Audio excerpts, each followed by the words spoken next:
Hi there, my name is Skaare, and thank you to everyone in the Atlantic community for your interesting questions on NATO's work on women, peace and security. I have selected 5 questions for me to respond to today. Let me start with the first question sent by Natasha from the United States of America.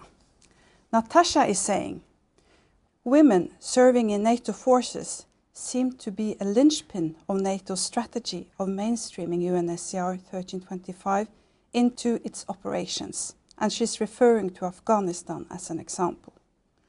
What is NATO planning to do to increase the number of female service members so as to meet growing demands for gender advisors and female soldiers, something critical if NATO is to truly mainstream UNSCR 1325. Natasha is right. Including women in the armed forces and having gender advisors in operations is very important. NATO's policy on women, peace and security is, however, somewhat broader than that, and let me take one step back before answering her specific questions. The basic policy on women, peace and security is developed by United Nations through Resolution 1325 and 4 other resolutions adopted by the Security Council. Governments have the primary responsibility for the implementation of these resolutions. The UN has the lead in the international community, and NATO is doing its part. Our policy on 1325 covers both operations as well as cooperative security. We are focusing on 2 main aspects. One is to understand how conflicts affect men and women differently, and the other is the need to include women in prevention, management and resolution of conflicts.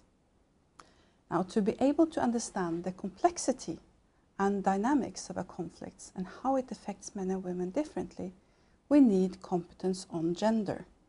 We are gaining experiences on the valuable contributions of gender advisors, and it is important that both men and women are trained to be able to fill such functions. A key driver behind the development of NATO's training is our Allied Command transformation. The Nordic Center for Gender in Military Operations in Sweden has now been designated Department Head for Gender-related Training. This is a very important step. However, the actual delivery of gender advisors to operations comes from nations.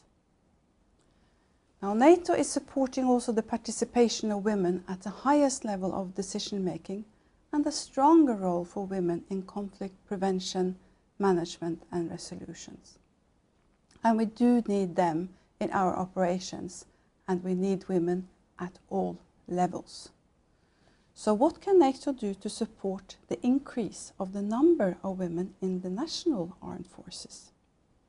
We do not, as an organization, have a direct say on national defense planning, but we do encourage and facilitate sharing of information and exchange of best practices on the recruitment and retention of women in armed forces.